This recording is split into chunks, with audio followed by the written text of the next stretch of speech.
దేవుని బిడ్డలారా, ఉదయకాల సమయంలో మన అంశము అజాజేలు మేకపిల్ల.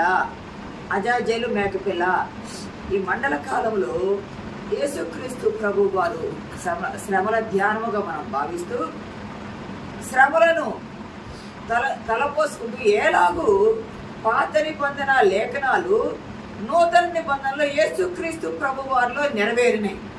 పాత నిబంధన లేఖనాలన్నీ, ధర్మశాస్త్రం పాత నిబంధన లేఖనాలన్నీ నూతన నిబంధనలో యేసుక్రీస్తు వారిలో ఎలా నెరవేర్చడానికి ప్రభు వారు వచ్చారంటే అజాజేలు మేకపిల్ల వలె బలి అయినారు. ఇది ఎలాగిస్తారయ్యా, ఇక్కడ అజాజేలు మేకపిల్ల వలె ఎలా బలిస్తారయ్యా అని మనం గమనించినట్లయితే 3 రకాలైన పశువులను బలి కల్పిస్తారు. ఇది పాప పరిహారార్థ బలి. 3 రకాలైన పశువులను బలి కల్పిస్తారు. ఒకటి కోడెదూడను అర్పిస్తారు, 2 గొర్రె పిల్లను అర్పిస్తారు, 2 మేకలను అర్పిస్తారు. 2 మేకలను అర్పిస్తారు. మొత్తం 4. 1 కోడెదూడ, 2 గొర్రె పిల్ల, 3వదిగా 2 మేకలు. అంటే మొత్తం 4 పశువులను ఇక్కడ అర్పిస్తారు. అయితే కోడెదూడ దేనికి అర్పిస్తారు అంటే ప్రధాన యాజకుడు కూడా మనిషే కాబట్టి ఆయన కూడా పాపం చేస్తాడు కాబట్టి ఆయన పాపము కూడా ప్రక్షాళనం చేయడానికి, ప్రాయశ్చిత్తము చేయడానికి సంవత్సరమునకు ఒక్కసారి ప్రత్యక్ష గుడారం యొద్దకు లోనికి వచ్చి అక్కడ ఆ కోడెను బయట బలి అర్పించి దాని రక్తమును లోపలికి తీసుకువెళ్ళి ప్రత్యక్ష గుడారం లోపల పరిశుద్ధ స్థలములో రక్తాన్ని ప్రోక్షీకరిస్తారు. సంవత్సరమునకు ఒక్క మారు ప్రధాన యాజకుడు చేస్తాడు ఆ పని. తన కోసము, తన ఇంటి వారి కోసము బలి అర్పించేసి ఆ రక్త ప్రోక్షణ చేసి వచ్చిన తర్వాత ఆ బలి మాంసమును తినరు. ఊరికి దూరంగా బలిని చేస్తారంటే ఊరికి వెలుపట తీసుకొని వెళ్ళిపోయి అక్కడ దహించి వేస్తారు. ఆ బలి మాంసం అక్కడ దహించి వేస్తారు. అది ప్రధాన యాజకుడు తన కోసము, తన ఇంటి వారి కోసము చేసుకునేటువంటి బలి. అది పాప పరిహారార్థ బలి, ప్రాయశ్చిత్తం చేసుకోవడానికి, పాపాలను ప్రాయశ్చిత్తం చేసుకోవడానికి చేసే బలి. అది 2వ బలి దహన బలిగా గొర్రె పిల్లని ఇస్తారు. అది ఎప్పుడు ఇస్తారయ్యా గొర్రె పిల్లను దహన బలిగా అంటే ఈ 2 మేకలు ఉన్నాయి కదా, ఆ 2 మేకలను బలి ఇచ్చేసి అయిపోయిన తర్వాత మాత్రమే గొర్రె పిల్లను బలి ఇవ్వాలి. ఈ గొర్రె పిల్ల బలి కంటే ముందు 2 మేకల గురించి మనం చెప్పుకుందాం. అక్కడ 2 మేకలు, ఈ 2 మేకల్ని ప్రధాన యాజకులు ఏం చేస్తారంటే ప్రత్యక్ష గుడారం దగ్గరకు తీసుకుని వచ్చి, అవి బ్రతికే ఉండాలి, వాటిని బలి ఇవ్వరు, అవి బ్రతికే ఉండాలా. ప్రత్యక్ష గుడారం దగ్గరకు తీసుకుని వచ్చి వాటి మీద చిట్టీలు వేస్తారు. యాజకులు చిట్టీలు రాసి చిట్టీలు వేస్తారు. ఏమని రాస్తారు చిట్టీలు? ఒక చిట్టి యెహోవా పేరిట, ఇంకొక చిట్టి విడిచిపెట్టబడుట. ఆ చిట్టీలను ఏమి రాస్తారు? యెహోవా పేరిట అని ఒకటి విడిచిపెట్టబడుట అని రాస్తారు. ఆ మేకల దగ్గరకు వచ్చి చిట్టీలను వేయగా ఏ మేక మీద యెహోవా పేరిట అని పడిద్దో ఆ మేకను తీసుకొస్తారు. ఆ మేకను తీసుకొని వచ్చి ప్రత్యక్ష గుడారం ఎదుట దానిని బలి అర్పిస్తారు. ప్రత్యక్ష గుడారం ఎదుట దాన్ని బలి అర్పించి ఆ బలిని ఏం చేస్తారంటే ఆ రక్తాన్ని పట్టి ఆ రక్తాన్ని 7 మార్లు ఆ రక్తాన్ని పడతారు. ఆ రక్తాన్ని బట్టి ఆ రక్తాన్ని 7 మార్లు లోన చల్లుతారు. ఆ రక్తాన్ని చల్లుతారు. ఎక్కడ చల్లుతారయ్యా? ఆ రక్తం ఎక్కడ చల్లుతారంటే దహన వేదిక దగ్గర చల్లుతారు. కోడెను బలిచ్చినప్పుడేమో ధూప వేదిక దగ్గర చల్లుతారు. ప్రధాన యాజకుడు బలిచ్చిన కోడ ఉంది కదా, కోడను బలిచ్చినప్పుడు దాని రక్తము ధూప వేదిక దగ్గర చల్లుతారు 7 మార్లు. ఈ 2 మేకలు, ఒక మేకలు యెహోవా పేరిట పడే దాని మీద బలి ఇస్తారు కదా, ఆ బలి ఇచ్చిన రక్తాన్ని పట్టి ఒక పళ్ళెంలో పట్టి దాన్ని ఏం చేస్తారంటే 7 మార్లు దహన వేదిక, దహన బలికి బలిస్తారు చూసారా, దహన వేదిక దగ్గర 7 మార్లు ప్రోక్షీకరిస్తారు. దాన్ని ఈ 7 మార్లు ప్రోక్షీకరించటము యేసుక్రీస్తు ప్రభు వారిలో నెరవేరి 7 మార్లు ప్రోక్షీకరించడం. 7 మార్లు ఎట్లా? ఇంతకు ముందు కూడా మీకు చెప్పు, నాకు గుర్తుందో లేదు కానీ 7 మార్లు ప్రోక్షీకరించడంలో యేసుక్రీస్తు ప్రభు వారు కూడా 7 మార్లు భూమి మీదగా సిలువ కొయ్య మీద 7 మార్లు ఆయన శరీరము తడపబడింది రక్తంతో. కొరడా దెబ్బలు కొట్టినప్పుడు వీపు తడపబడి రక్తము చిలకరించడం అయింది. తలకు ముళ్ళ కిరీటం పెట్టబడ్డప్పుడు ముళ్ళు గుచ్చుకొని శిరము నుండి రక్తము చిలకరించడం అయింది. సిలువలో మేకులతో కొట్టినప్పుడు కుడివైపు చేతికి మేకు కొట్టినప్పుడు కుడి చేతి వైపు నుండి చిలకరించడమైంది రక్తము. ఎడమ చేతికి కొట్టినప్పుడు ఎడమ చేతి వైపు నుండి రక్తం చిలకరించడం అయింది. పాదాలలో కొట్టినప్పుడు కుడి పాదము నుండి ఎడమ పాదము నుండి రక్తము చిలకరించడం అయింది. ఆయన ఉన్నాడో లేడో అని చనిపోయాడని ఎరిగి బళ్ళెపు పోటు పక్కన వచ్చినప్పుడు దాని నుండి వచ్చిన రక్తము కూడా చిలకరించడమైంది. అంటే 7 మార్లు శిరస్సు, వీపు 2, 2 చేతులు 4, ప్రక్క 5, 2 కాళ్ళ గాయాలు. అంటే 7 మారుల తన గాయాల నుండి 7 గాయాల నుండి ఆయన చిలకరించడం జరిగింది. ప్రధాన యాజకుడు కదా, మనకు ఒక ప్రధాన యాజకుడు ఉన్నాడు, మన నిమిత్తం విజ్ఞాపన చేస్తాడని మనం చెప్పుకున్నాం కదా. ఆ ప్రధాన యాజకుడు యేసుక్రీస్తు ప్రభువారు తాను చిలకరించారు. ఈ మాట జకరియా గ్రంథము 3:9. ఆ రాతికి 7 నేత్రములు ఉన్నవి. ఆ రాతికి 7 నేత్రములు ఉన్నాయి. ఆ రాయి ఎవరయ్యా అంటే యేసుక్రీస్తు ప్రభువారు. యేసుక్రీస్తు ప్రభువారిని అనేక బిరుదులు ఉన్నాయి. ప్రభువారికి అనేక బిరుదుల్లో గొర్రెపిల్ల అనేది ఒక బిరుదు అయితే, సజీవమైన రాయి అనేది ఒక బిరుదు. ఆ రాతికి 7 నేత్రములు ఉన్నాయి. ప్రభువు వారిని కొట్టినప్పుడు ఆయనకు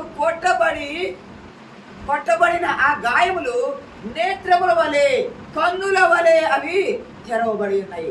కన్నుల వలె తెరవబడి రక్తము చిందించడం అయింది. 118 సంకీర్తన 118, 22, 23 వచనములు ఈ రాయి గురించి ఇవ్వబడింది. 118వ సంకీర్తన 22, 23 వచనాల్లో ఇల్లు కట్టువారు నిషేధించిన రాయి మూలకు తలరాయి ఆయను. ఇల్లు కట్టువారు నిషేధించిన రాయి మూలకు తలరాయి అయిను. ఇక్కడ ఆ మూలకు తలరాయి అది రక్త ప్రోక్షణ చిలకరించబడుతుంది. యెషయా 28:16లో సియోనులో మూల రాతిని వేసిన వాడను నేనే. అదే పేతురు పత్రిక 1:6-8లో అమూల్యమైన రాయి, అమూల్యమైన సజీవమైన రాయి, అమూల్యమైన రాయి యేసు క్రీస్తు ప్రభు వారికి ఇవ్వబడిన రాయి అనే బిరుదులో ఈ బిరుదు ఒకటి. ఆ రాతికి 7 నేత్రములు ఉన్నవంటే యేసు క్రీస్తు ప్రభు వారి దేహం మీద కూడా గాయములు 7 ఉండి వాటి నుండి స్రవిస్తూ ఆ గాయాలు నేత్రముల వలె మన పాపాలను ప్రక్షాళన చేయుటకు, మన పాపముల కొరకు చూస్తూ మనల్ని శుద్ధి చేయుట కొరకు, స్వస్థపరచుట కొరకు ఆ గాయాలు కొట్టబడ్డాయి. ఈ దేవుని బిడ్డలారా, ఈ ఉదయకాల సమయంలో మొదటి మేకతో యెహోవా పేరట అని పడ్డ మేకతో రక్తాన్ని ప్రోక్షకరిస్తారు. ప్రాయచిత్తం చేసుకొని బలి ఇచ్చి పాపాన్ని ప్రాయచిత్తం చేసుకొని శుద్ధి చేయుట కొరకు రక్త ప్రోక్షణ ద్వారా బలి ఇవ్వబడేది ఒక మేక. 2 మేకలు బలి అయినప్పటికీ 2 మేకలని చెప్పక దాన్ని ఒక్క మేక బలిదానం కింద తీసుకుంటారు. 2 మేకలైనా కూడా ఒక్క బలిదానం కింద తీసుకుంటారు. 2వ మేక 16వ అధ్యాయము లేవియ కాండము 10వ వచనంలో అనే చీటి పొడవును దాని వలన ప్రాయశ్చిత్తము కలుగునట్లు దాన్ని అరణ్యంలో విడిచిపెట్టుటకై యెహోవా సన్నిధిలో దానిని ప్రాణముతోనే ఉంచవలెను. ప్రియ సంగమా, ఇక్కడ ఇవ్వబడ్డ లేఖన వాక్యం ఏంటంటే అహరోను 2 మేకలు తీసుకొని తెప్పించాడు. అవి సజీవమైన ఈ మేకలు ఎక్కడి నుండి తీసుకొస్తారంటే ఇశ్రాయేలీల సమాజం కోసము 6వ వచనంలో ఉంటది. 16వ అధ్యాయము 6వ వచనంలో తన కొరకు పాప పరిహారార్థ బలిగా ఒక కోడను అర్పించి తన నిమిత్తమును తన ఇంటి వారి నిమిత్తమును ప్రాయశ్చిత్తం చేసి ఆ 2 మేక పిల్లలను తీసుకొని వచ్చి ప్రత్యక్ష గుడారం యొక్క ద్వారం వద్ద యెహోవా సన్నిధిని వాటిని ఉంచవలెను. అప్పుడు అహరోను యెహోవా పేరిట ఒక చీటిని, విడిచిపెట్టే మేక పేరిట ఒక చీటిని ఇశ్రాయేలీల సమాజంలో నుండి ఇశ్రాయేలీల ప్రజల పాప పౌట కొరకు ఆయన ఏం చేస్తున్నాడు అంటే 2 మేకలను సమాజం నుండి తెప్పిస్తున్నాడు. ఇశ్రాయేలు సమాజం నుండి తెప్పించి యెహోవా పేరిట ఒక మేకను బలి ఇస్తూ ఉన్నారు. ఆ బలి ఇచ్చి రక్తాన్ని ప్రోక్షకురించి ప్రాయశ్చిత్తం చేసుకొని శుద్ధి జరిగింది. కానీ పూర్తి శుద్ధి ఎప్పుడు జరిగింది? పూర్తి శుద్ధి ఎప్పుడు జరిగింది? ఇంకొక మేక బ్రతికే ఉంది కదా, ఆ బ్రతికి ఉన్న మేకను ఏం చేస్తారంటే ఈ ప్రధాన యాజకులు వచ్చి ఆ మేక తల మీద తమ చేతులు పెడతారు. మేక తల మీద తమ చేతులు పెట్టి వారు ఏ పాపములు చేశారని వారు తలస్తారో, వారు చేయబడిన పాపములు ఆ మేక తల మీద చేతులు పెట్టి మేము ఈ పాపములు చేశాము, మా పాప భారం అంతా నీ మీద మోపుతూ ఉన్నాము, మా పాప భారం అంతా నీ మీద మోపుతూ ఉన్నాము, మా పాపాలను నీవు మోసుకొని వెళ్ళిపో అని పెట్టి దాన్ని ఏం చేస్తారంటే ఒక బలమైన వ్యక్తి దాన్ని తీసుకొని వెళ్ళగలిగే శక్తి కలిగిన ఒక వ్యక్తిని సిద్ధపాటు చేసి ఆ మేకను ఏం చేస్తారంటే ఊరికి దూరంగా అరణ్యములోనికి, ఎడారి ప్రాంతంలోనికి ఆ మేకను తీసుకొని వెళ్ళిపోయి వదిలేస్తారు. ఊరికి దూరంగా తీసుకుని వెళ్ళిపోతారు. బ్రతికి ఉన్న మేకను ఒకటేమో బలి ఇచ్చారు, రక్త ప్రోక్షణ జరిగింది, శుద్ధి జరిగింది. పూర్తి శుద్ధి కావాలి అంటే 2వ మేకను ఏం చేయాలా? ఆ మేకను తీసుకొని వెళ్ళిపోయి ఒక వ్యక్తి, బలమైన వ్యక్తి తీసుకొని వెళ్ళిపోయి అరణ్య ప్రాంతానికి, ఎడారి ప్రాంతానికి దాన్ని తీసుకొని వెళ్ళిపోయి ఎవరూ లేని చోట, ఎక్కడ ఎవరూ లేని చోట అరణ్యంలో దాన్ని విడిచేసి వచ్చేస్తారు. అతను వచ్చేస్తారు. ఆ మేక అక్కడే తిరిగిందా, అక్కడే తిరిగి ఉండి అక్కడే చనిపోయిందా పర్వాలా, పాపాలు పోయినాయి అని అనుకునేవాడు.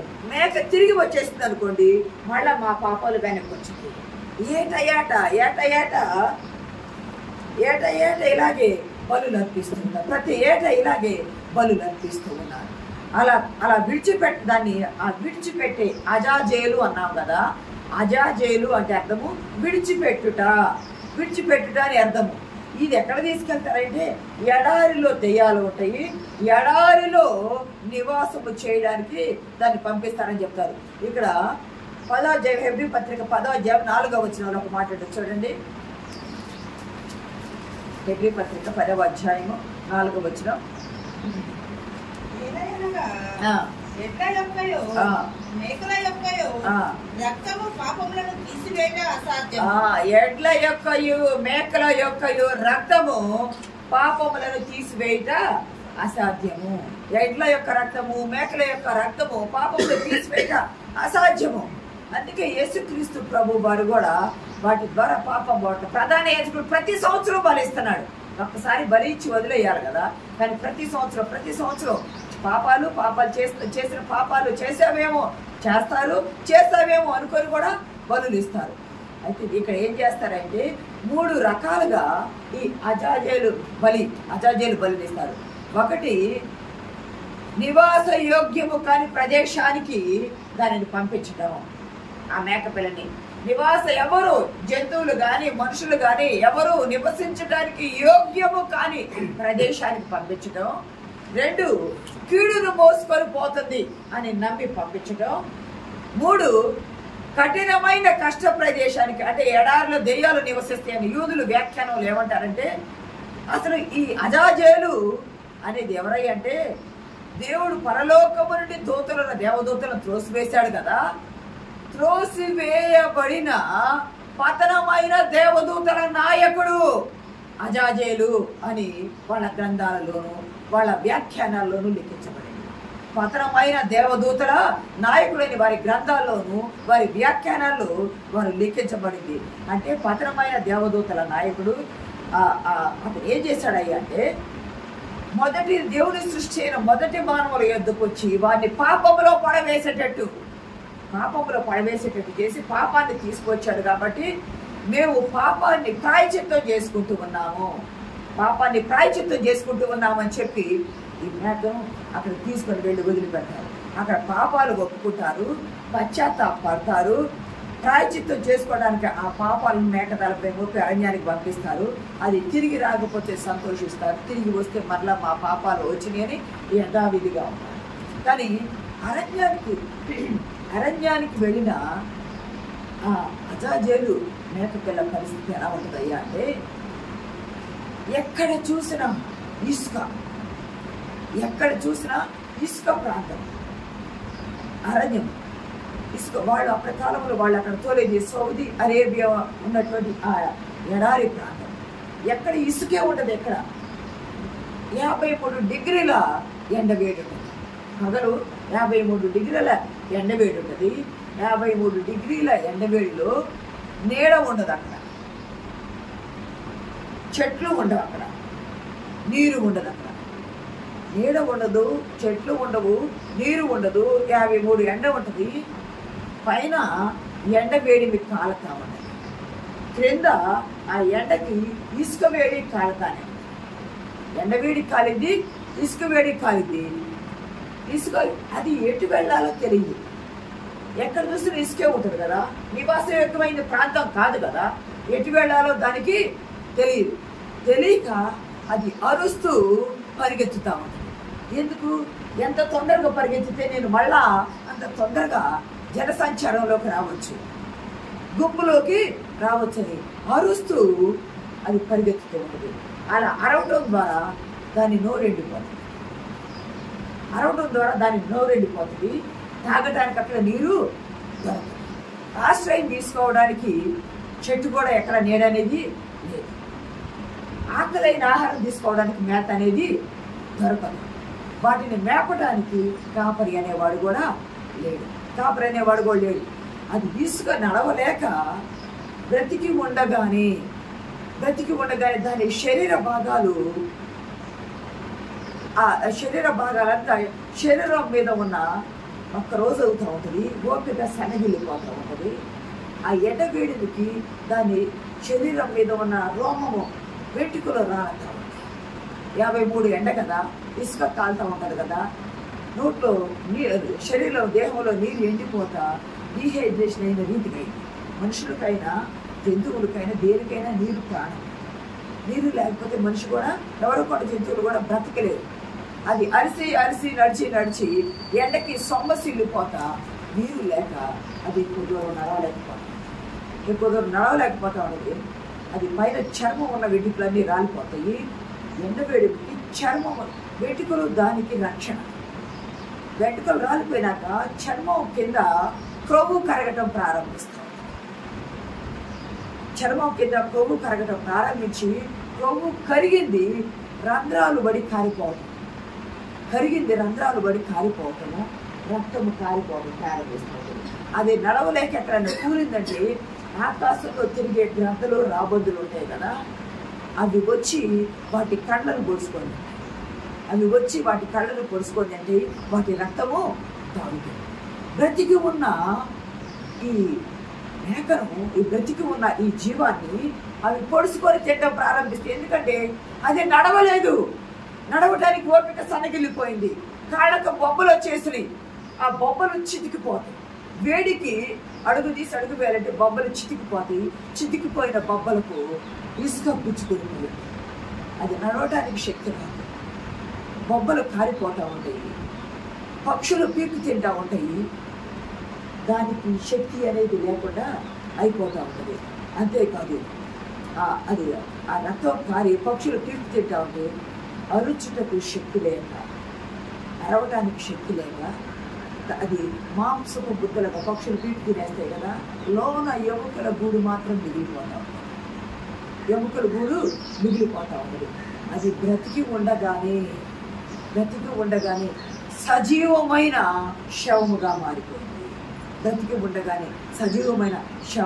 మారిపోయింది. విగత జీవిగా, శక్తి లేక సొమ్మసిల్లి పడిపోయి విగత జీవిగా మారిపోయి అజాయేలు బలి అంటే ఇలా. మరి ఆ బలితో ఇశ్రాయేలు చేసిన పాపాలు పోయినాయా? 14 ఎడ్లు అన్నారు కదా, మేకల యొక్కయు ఎడ్ల యొక్కయు రక్తము పాపానికి ప్రాయచిత్తము చేయలేవు. మరి ఏం చేస్తే అంటే యేసుక్రీస్తు ప్రభు వారి ద్వారానే పాపాలకు ప్రాయచిత్తం కావాలి.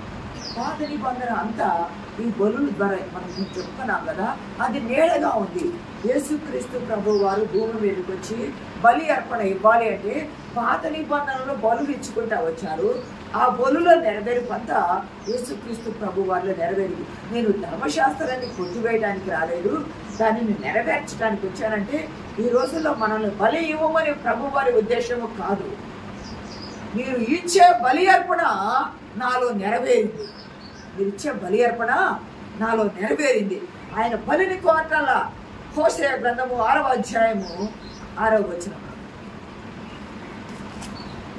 హోషేయ గ్రంథము 6వ అధ్యాయము. నేను బలిని కోరను గాని కనికరమనే కోరుచున్నాను. దహన బలుల కంటే దేవుని గురించిన జ్ఞానము నాకు ఇష్టమైనది.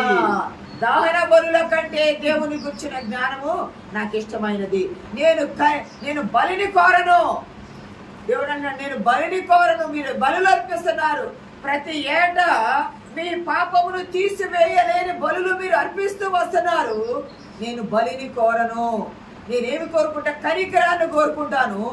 దేవుని గూర్చిన శ్రేష్టమైన జ్ఞానాన్ని నేను కోరుకుంటాను. దాని క్రింద ఉంటుంది, మొదటి ఆదాము నిబంధనను అతిక్రమించాడు. మొదటి ఆదాము నిబంధనను అతిక్రమించాడు.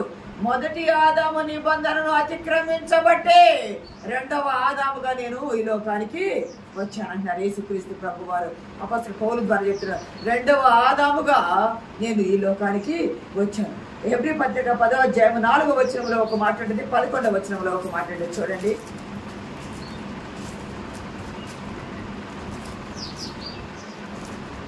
4వ వచనం.